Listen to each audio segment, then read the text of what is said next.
Hello, I'm Barry Daniel, and this is the podcast of the Middle Way Society. Our aim is to encourage a universal approach to living a more integrated, ethical life, avoiding dogma or any appeal to authority.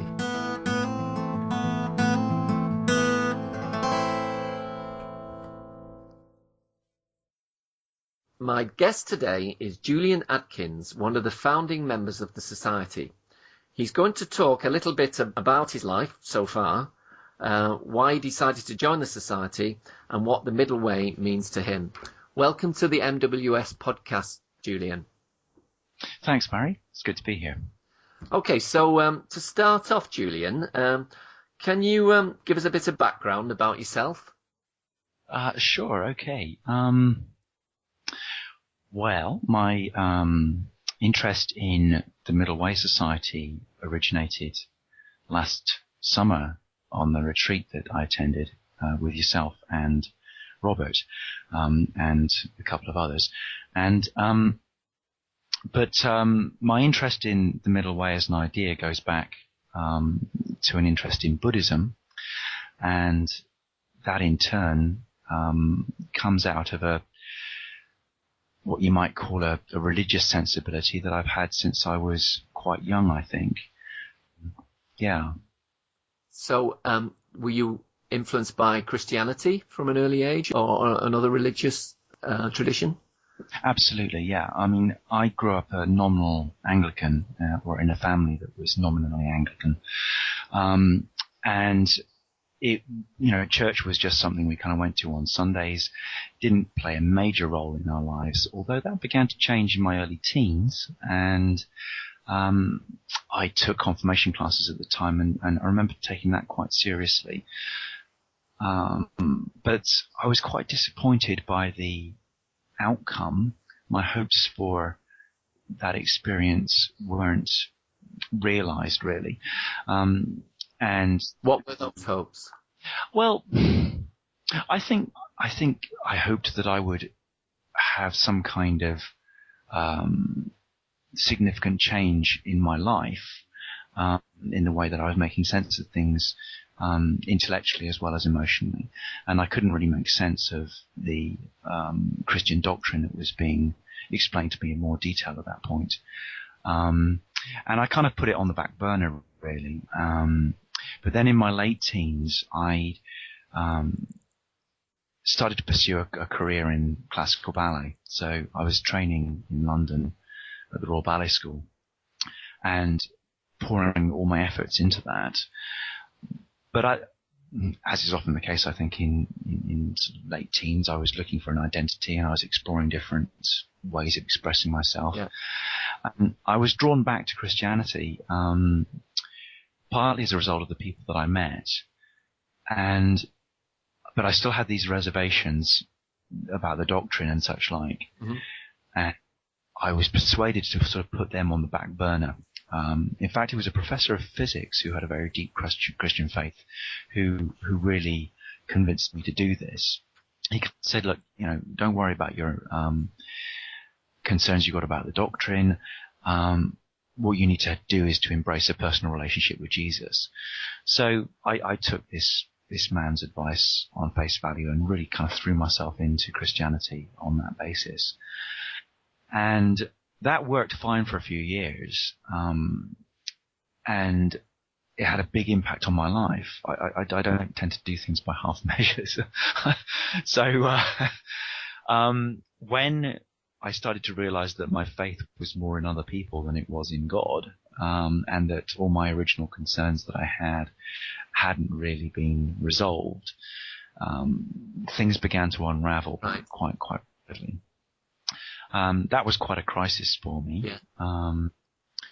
And yeah, I kind of drifted through my 20s in some senses. I'd left classical ballet by that stage in order to train as an engineer, and that decision was very much wrapped up in what I believed God wanted for my life.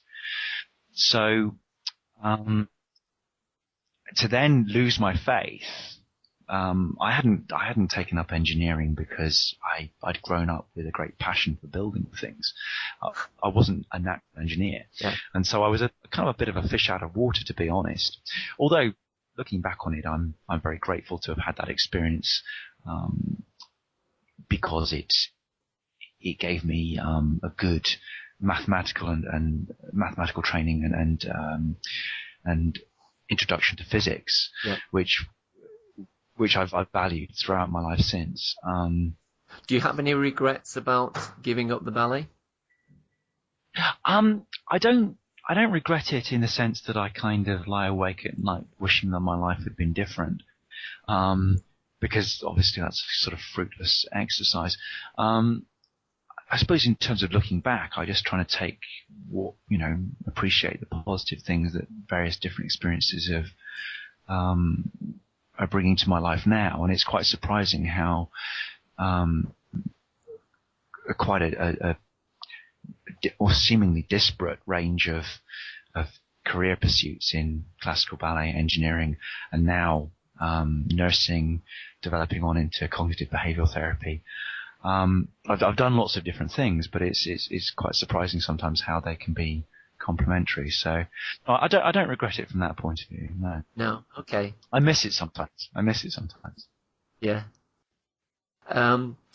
Okay. So there you are in your mid-20s, a bit lost at sea. Then what happened? Well, things started to come together a little bit more for me around about my early 30s, I guess. I managed to sort of start dealing with a few personal issues I had, and in the course of doing that, a friend of mine suggested that I might appreciate a weekend away learning a bit about Buddhist meditation practices. And he was right. I really took to it, and I enjoyed it immensely.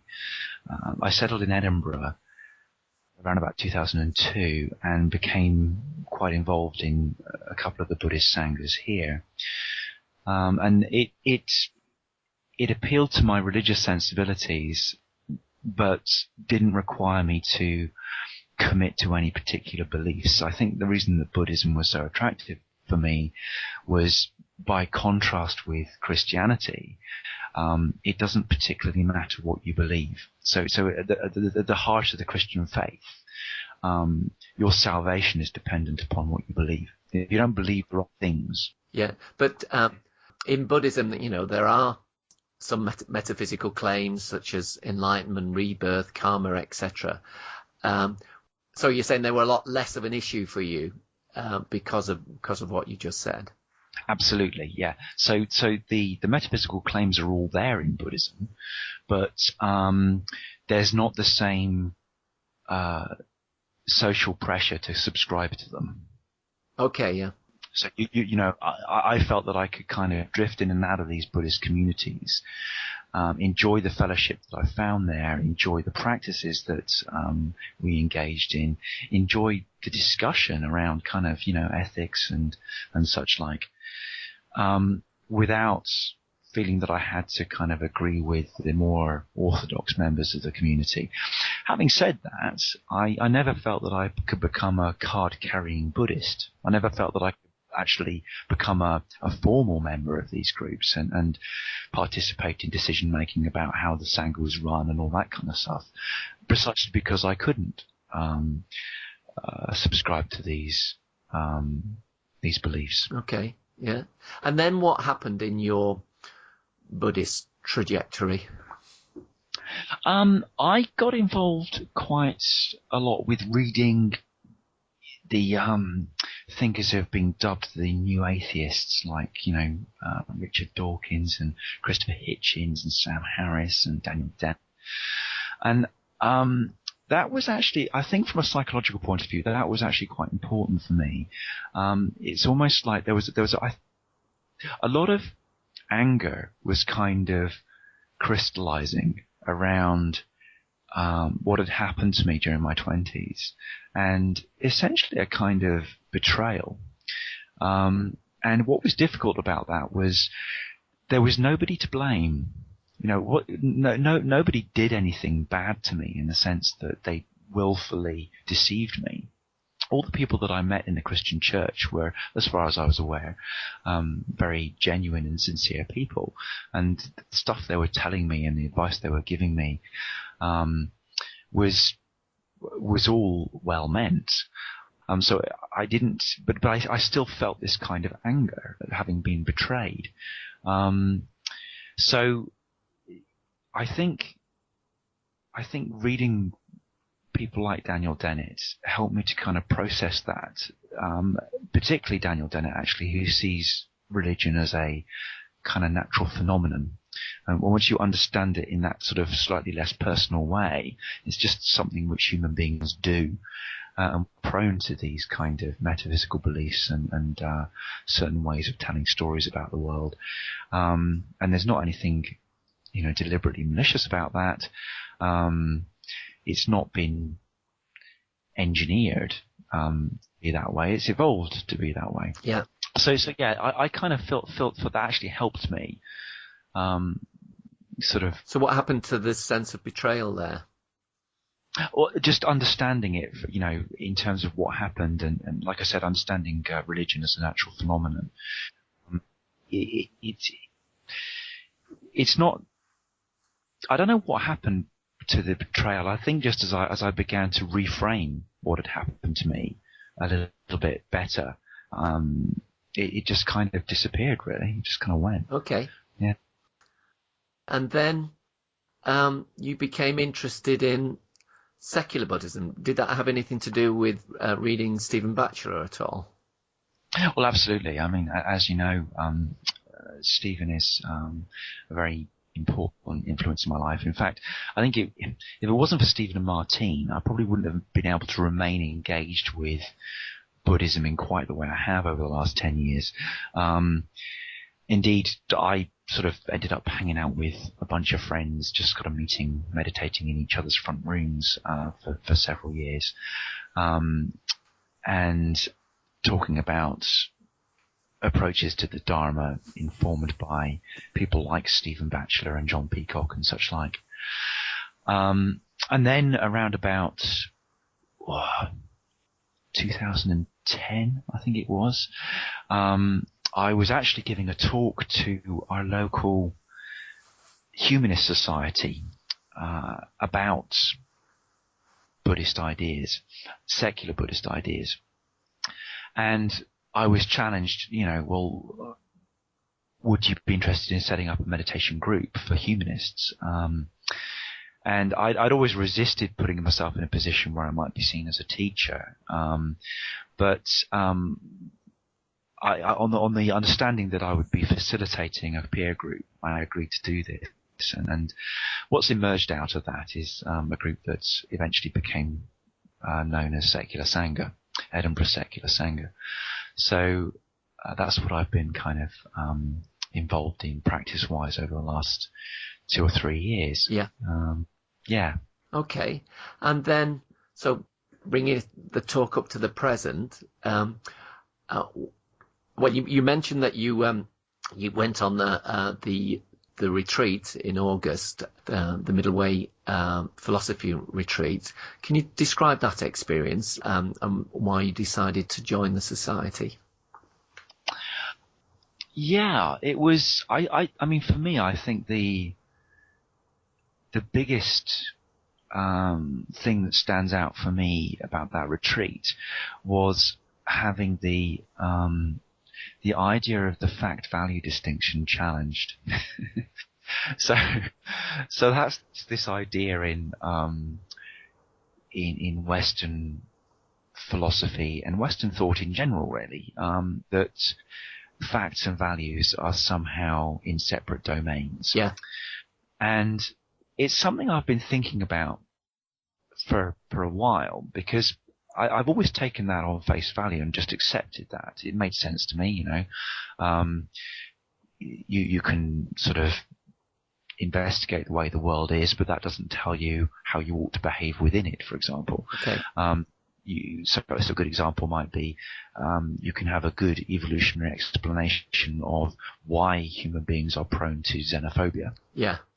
because we have evolved as tribal creatures, and you see outgroup hostility being displayed in chimpanzees, for example, who are our close relatives, genetically speaking. So it's understandable that we've evolved similar kinds of behaviors ourselves. Yeah. But of course, that doesn't tell you that it's right. It doesn't give you any information about what your values should be around that. So that's a classic example of how you might, like a classic instance of where the fact-value distinction seems intuitive. Okay. So yeah, that, I mean, in terms of my thinking, the idea that the dividing line between these isn't really there is was quite a change in the way that I think about the world. I mean, it is tied in. I mean, it's something I've been thinking about for longer than it goes back before last summer. I mean, Sam Harris, of course, is one of the new atheists that's written this book, The Moral Landscape, where he treats morality as being a kind of scientific question almost. Mm-hmm. And I've got some reservations about Sam's approach, but I have always, or for a long time, I felt that you can't separate the two out in quite the way that Western philosophy has done. Certainly our understanding of our values has to be informed by the way things are, or the way that we can best our best guess at the way things are anyway. Okay. Do you still consider yourself an atheist? You just mentioned Sam Harris. I know that you went through a period of considering yourself one. How do you stand now? Well, it's funny. I mean, I've always made a distinction, I suppose. I've often said I'm a kind of philosophically speaking, I'm an agnostic, but a de facto atheist. And what I mean by that is that I don't believe that you can know that there isn't a God any more than you can know there is a God. But I'm an atheist in the sense that I'm not a theist in the sense that I don't pay any attention to ideas about God. It doesn't affect the way that I live my life. I don't take God into account when I get up in the morning. So that's what I mean by being an atheist. I don't mean, I'm not going to stand on a soapbox and say I know that God doesn't exist, because of course I recognize that nobody can know that. So in that sense, I'm a kind of a militant agnostic. I say, yeah, I don't know that God exists, but neither do you. Okay. And what does the middle way mean to you?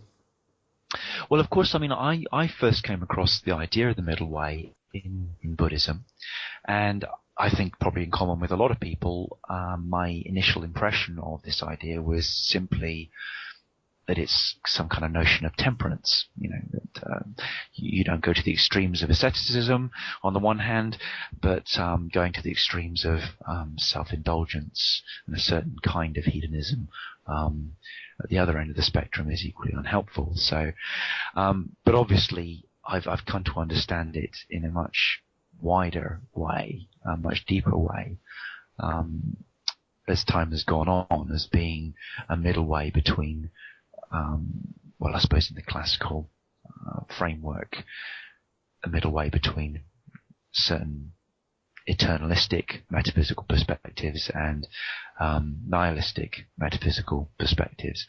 But I mean, any kind of metaphysical opposites could stand in for those two.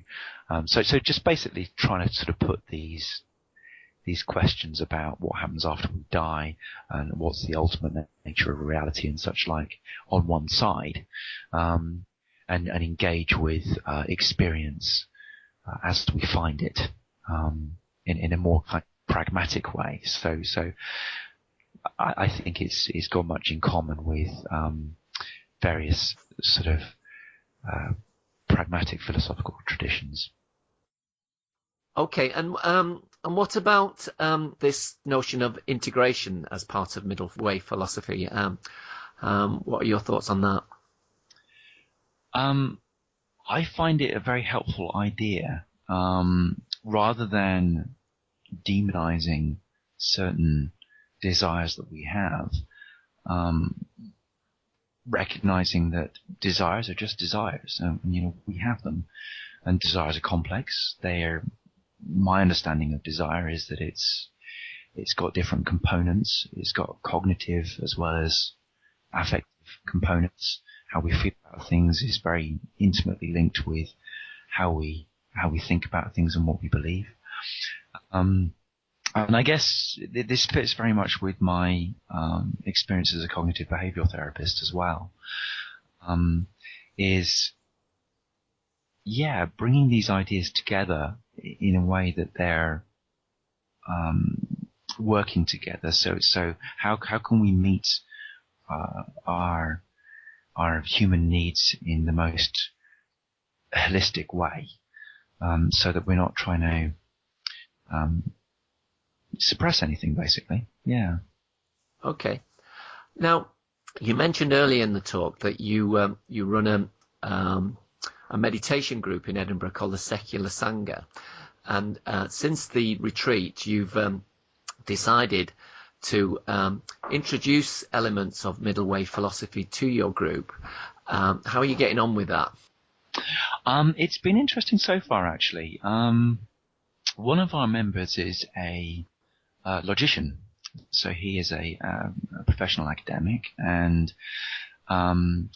trying to introduce a notion like the middle way to somebody with such extensive learning in logic was quite challenging. So I'm not sure that Joe is buying this, but there's other members of the group that are kind of more open to it, and it always provokes interesting conversation. So yeah, I think the balance is really meeting the needs of people who maybe like myself and Joe, who are quite kind of philosophically inclined, if you like. We like to get our teeth stuck into sort of talking about these ideas. Sorry, what are Joe's main objections? Well, obviously, I don't want to speak for Joe, Course, yeah. but what do you think they are? I think my suspicion is, or the impression that I get is that Joe is quite skeptical that you can do away with metaphysical foundations altogether. Okay. So this idea that you can have a way of going on in life that is objective, that is kind of anti-foundational, or in Robert's terminology, has a negative foundationalism, is quite alien to Western analytic philosophy, I think, and obviously Joe is much more familiar with those ideas. Okay. So I mean, for example, one of his objections might be something along the lines of, you have to have certain metaphysical beliefs about the existence of time and space in order to go about living your life. So the thought experiment might be that the universe came into existence last Thursday, okay, complete with all your memories of what existed prior to last Thursday. So what existed prior to last Thursday are just memories that were created last Thursday. And there's no way of proving that one way or the other. My brain just went all wobbly then. Sorry? My brain just went all wobbly. So yeah. So this is like a kind of a classic thought experiment. It's in the same kind of genre as the kind of brain in the vat type thought experiments. Okay, yeah. Sort of things that are explored in movies like The Matrix, So Joe, I think Joe's stance would be that you have to believe in time, and my understanding of Robert's approach is more that, well, all you have to do is not to make any definite commitment to whether or not the world came into existence last Thursday, but just to say, well, this is the way it seems to me, and these are my beliefs. I go about my life assuming that these memories I have of my childhood, for example, are meaningful, and I incorporate them into the decisions I'm making now, and I carry on with the assumption that the world's going to continue beyond next Thursday. Yeah. I don't have to make any ultimate claims about that. I can hold those beliefs provisionally, and what matters is whether or not my beliefs are coherent, and whether they're working for me at a pragmatic level. Yeah.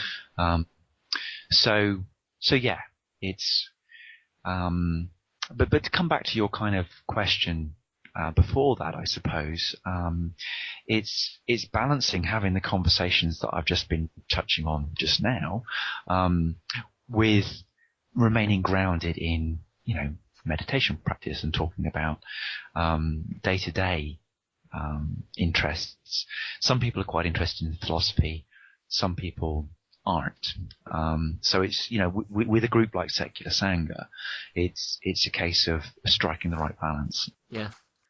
Anyway, Julian, it's been a real pleasure talking to you today, and thank you for giving up some of your time to tell us a bit about your life and your views about Buddhism and the middle way, and good luck with your meditation group in Edinburgh. Thank you, Barry. Thanks a lot for asking me. It's been fun to chat.